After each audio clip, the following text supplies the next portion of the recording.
British Prime Minister David Cameron has called the riots pure criminality. Speaking after a meeting of the country's emergency committee, he promised that looters will face the full force of the law.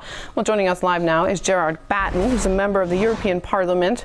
Thank you for joining us. Some 16,000 officers are expected tonight on the streets of London. Do you think that will be enough? Well, I think that the police have been outnumbered so far. This is pure criminality. I agree with David Cameron on that. And I think that the point has come where we have to call in the armed forces. What we're seeing now is chaos and chaotic criminality across the whole of London. It's not confined to one place, as when we've had riots in the past. For example, in Brixton in the 1980s. This is now spreading across the whole of London. Even my area in Ilford is rumoured to be targeted tonight. I've told my assistants to leave the office early, and people are battening down the hatches. Now, what we should do, in my view, is pull our troops back from these pointless wars in Afghanistan, in Iraq, where we should never have been in the first place. Their only function, as far as I can see, is to help make Tony Blair a multi-millionaire in the USA. Let's get our troops back into this country and actually put them on the streets supporting the police in order to crush this criminal insurrection, because it's nothing better than that. What I've heard on some of your previous interviews is a lot of the usual wet special pleading about these poor disadvantaged people don't have jobs.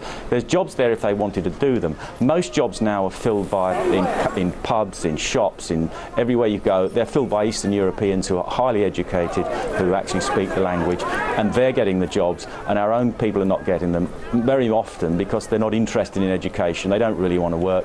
And it doesn't surprise me now that we're seeing these people on the streets looting. This is a kind of criminal shopping spree that they're going on because of the lax approach that we've had to actually arresting people and punishing people in this country for years.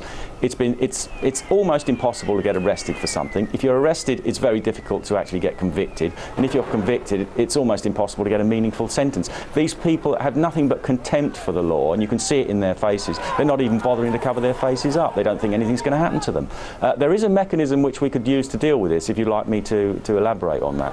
Well, I actually want to go back and talk about you saying that the armed forces need to be brought in.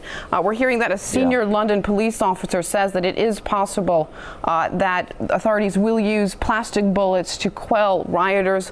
Why haven't water cannons, rubber bullets, tear gas, or even the armed forces been brought in yet?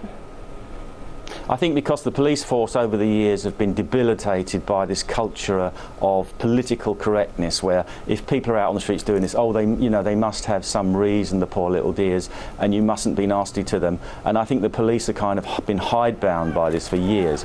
And I think this is what we're seeing it now. You can see images of the police now where they're under siege on the streets by these people. You've got women jumping from burning buildings to save their lives. I'm surprised that nobody's actually been burnt to death yet.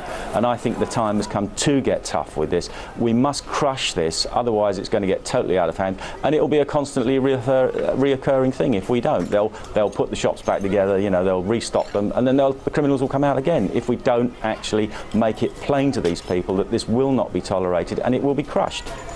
The first victim of the riots, a 26-year-old man, has died in hospital. Do you think that is just the beginning? Are we going to see more deaths? Well, from what we've seen on the TV screens, with bricks being thrown at the police, with buildings on fire, I'm only surprised that there haven't been more fatal injuries so far, because there's nothing restraining these people. They have no respect for property or human life.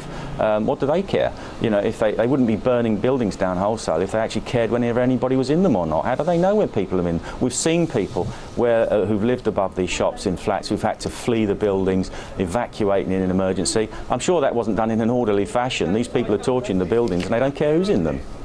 All right, Gerard Batten, member of the European Parliament, on the line with us live from London. Thank you very much for your time.